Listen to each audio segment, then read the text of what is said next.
Wow. Wow. Wow. So, it is so great to be joining you tonight in a crowd of deep blue Democrats. There is a saying from Confucius, excellence does not remain alone. It is sure to attract neighbors. Well, since Vermont ratified its Constitution in 1777 and Massachusetts 3 years later in 1780, I say thank you for being such a great neighbor and friends. And being an unmatched example of democratic values and ideals, and for having me here tonight. Vermont is so fortunate to have Chair Ann Lezak, Vice Chair David Glidden, Secretary Tiffany Dean leading the state party in its most consequential moments in its history. To the retiring statewide leaders here this evening, our deepest gratitude for your stellar careers in public service. State Treasurer Beth Pearce, thank you, Beth. Secretary of State Jim Condos and Attorney General T.J. Donovan. And to tonight's Curtis Hoff Award winners, congratulations.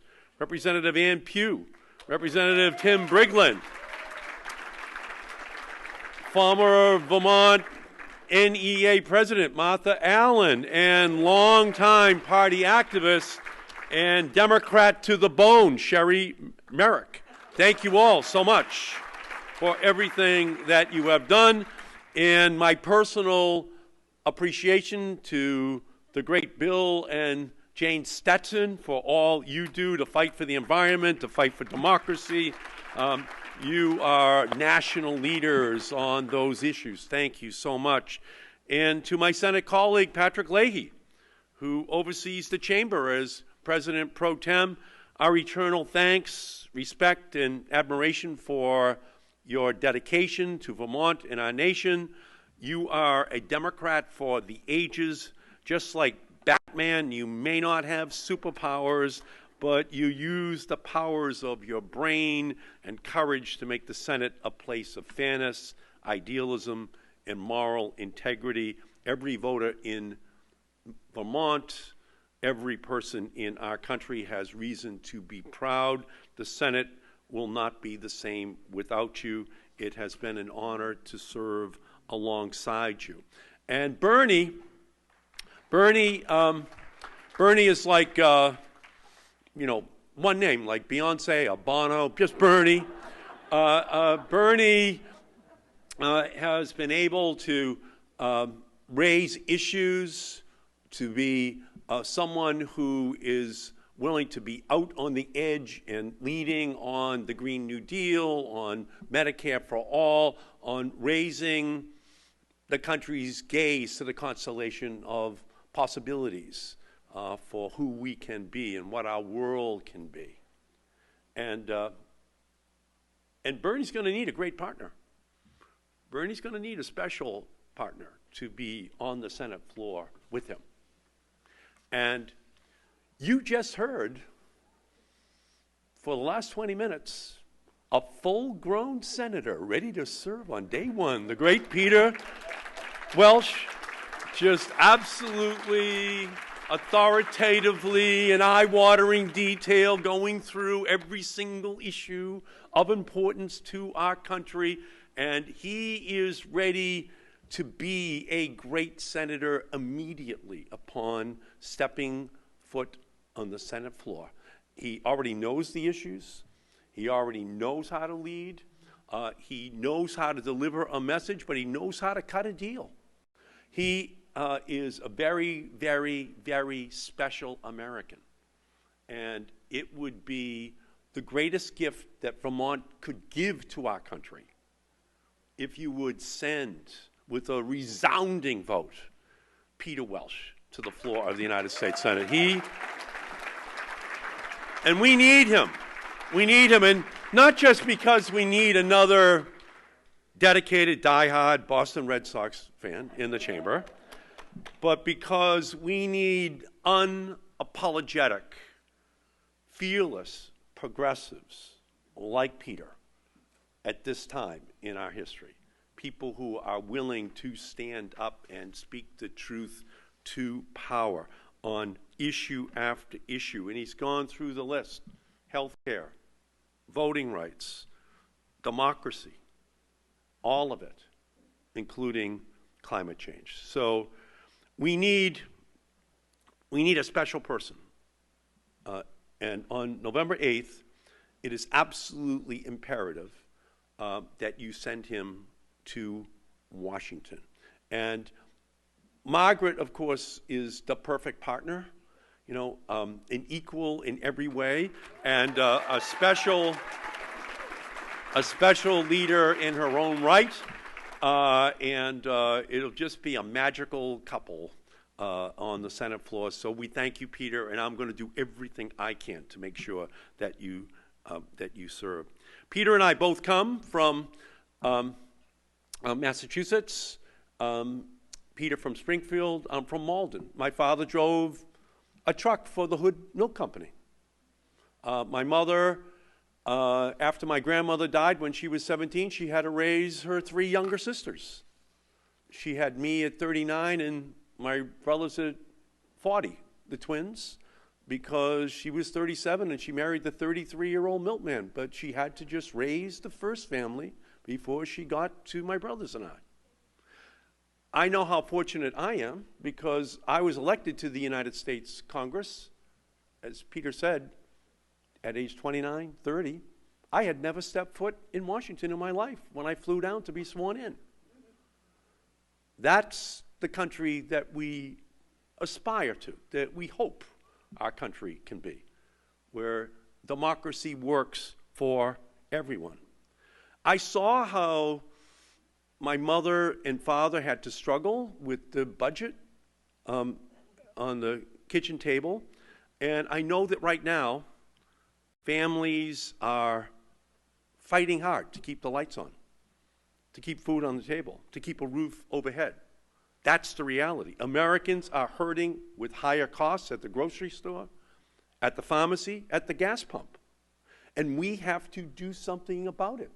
And we know one thing, the people in this room, that we are here because of previous generations of Democrats who fought hard to give equal access to opportunity for our families, who worked very hard. We're no less ambitious than we were, but we were given greater opportunities because of their sacrifice. And we know this, we are here today.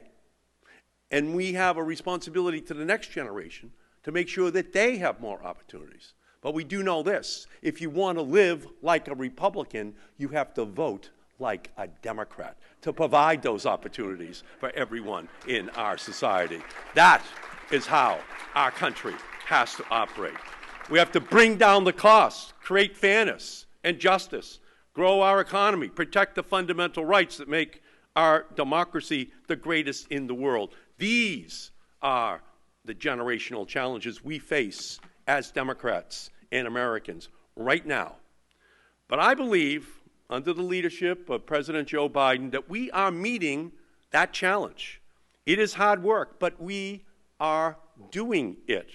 When confronted with a coronavirus pandemic that was taking lives and livelihoods, we passed the $1.9 trillion American Rescue Plan and infused billions of dollars into our small businesses and cities and towns, ramped up vaccine production, ensured that our hospitals and healthcare workers had the resources they needed. And we did that 1 year ago. Not ancient history. That was only a year ago when the economy was about to collapse, when the American people needed a life raft.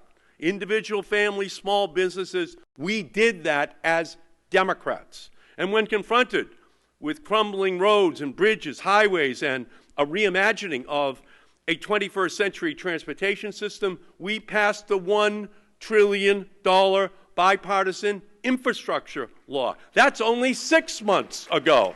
And that is the single largest investment in repairing and reconstructing our nation's bridges since the construction of the interstate highway system in the 1950s, and it makes the largest federal investment in public transit in history. And Peter went through the litany of broadband and roads and bridges, of the water projects that are now going to be funded in our country that would not have been funded otherwise.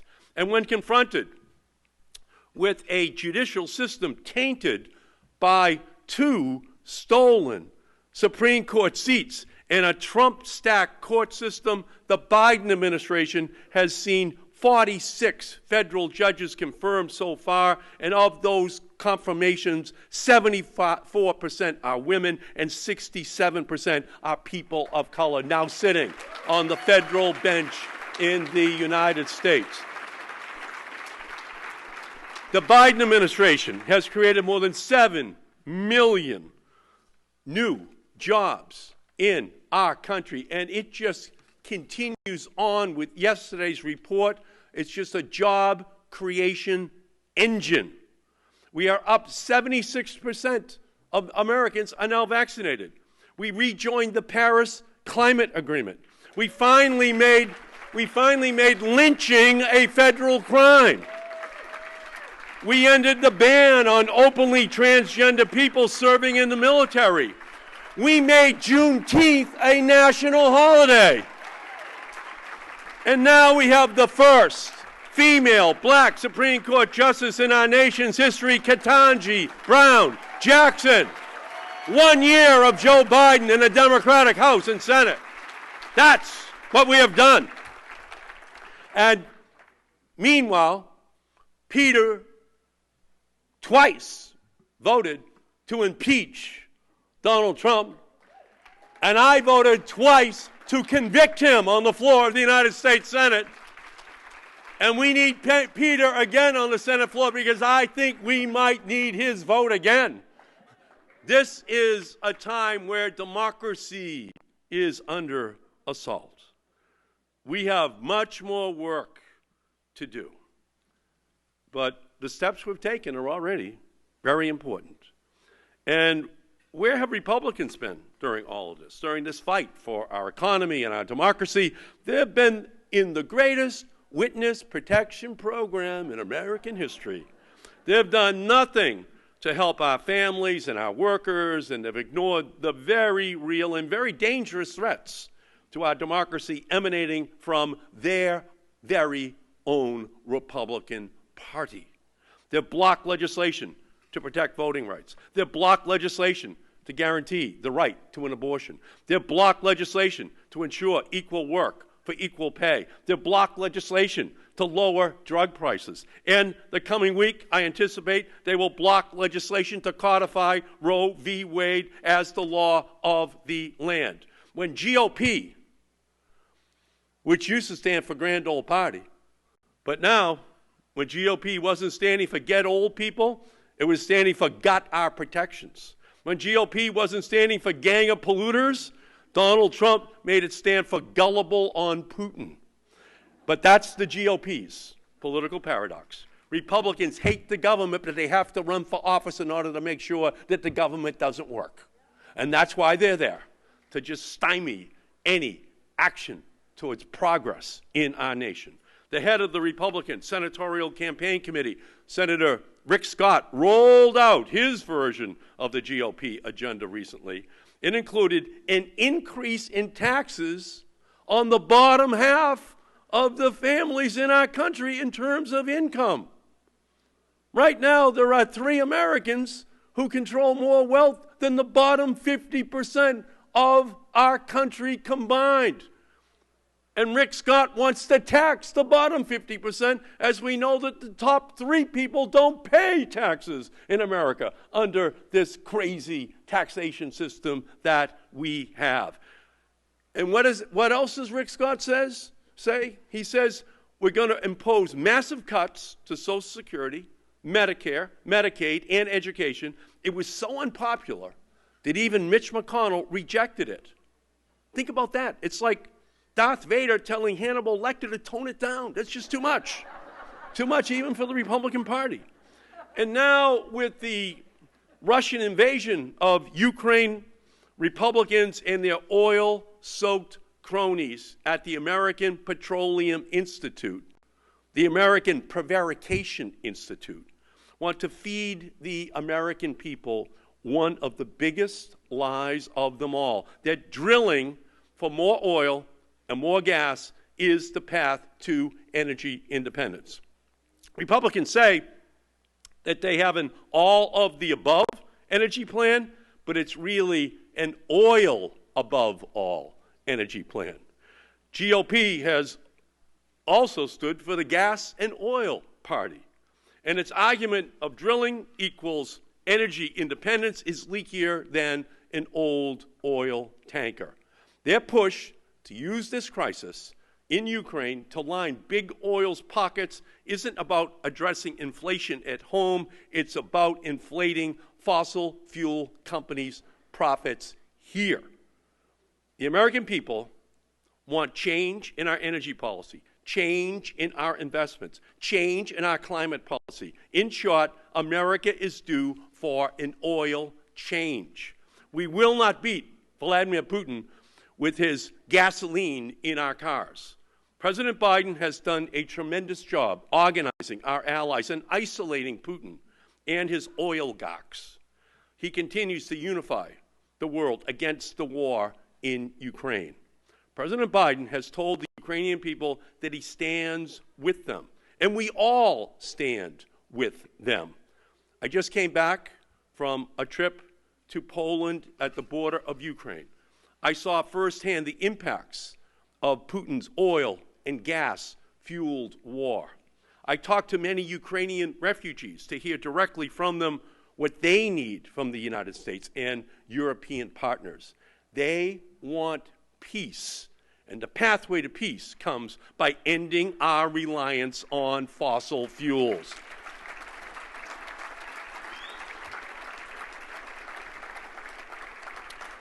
It is time to tell Russia we don't need their oil any more than we need their caviar. It is time for us to tell Saudi Arabia we don't need their oil any more than we need their sand.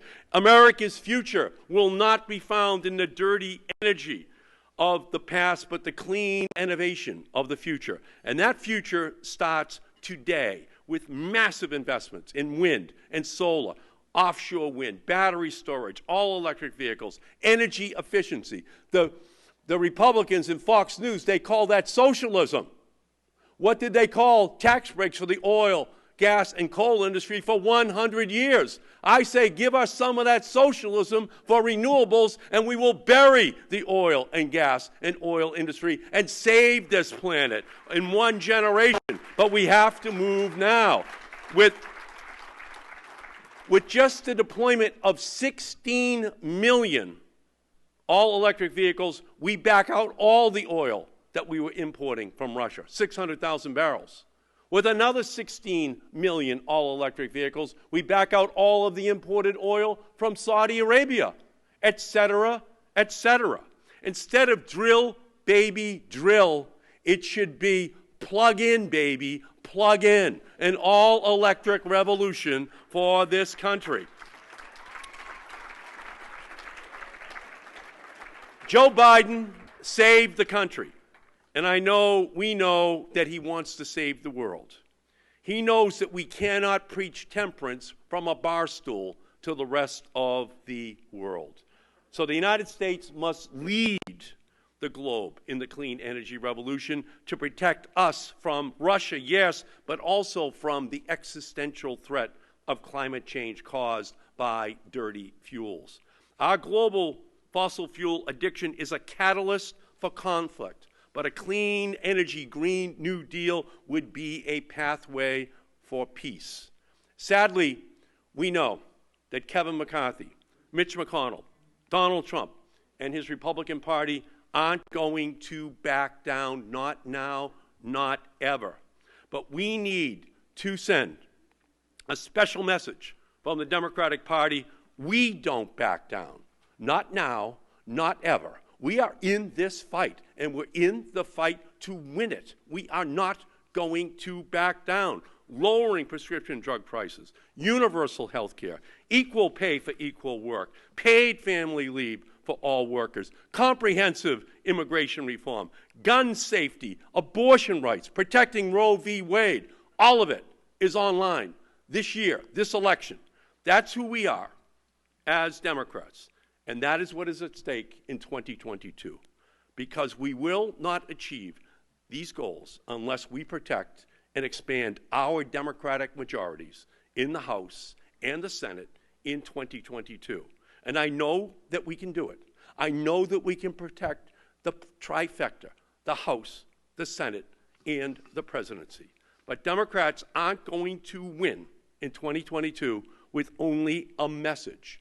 We are going to win because we have created a movement, an intergenerational, intersectional, interconnected movement of rural and urban, young and old, black, brown, immigrant, native, refugee, male, female, non-binary, and most of all, mobilized and galvanized Americans from Vermont to Washington State.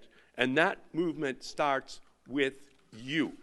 So I'm here to ask every single person tonight, will you stand with Peter Welsh and the Democratic Party for opportunity, for justice, for democracy? Will you stand for immigrant rights so that dreamers and their families don't have to live in fear every single day? Will you stand in support of our workers and unions and their right to organize and collectively bargain? Will you stand to pass universal background checks, close the gun show loophole, and make NRA stand for not relevant anymore in American politics? Will you stand for criminal justice reform? We owe an apology.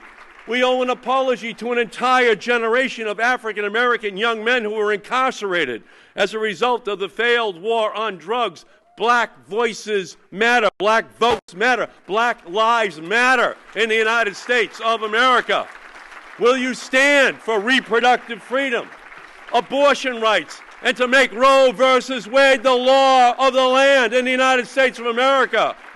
An illegitimate far-right majority of the court is poised to overturn the bedrock ruling and take away fundamental constitutional rights.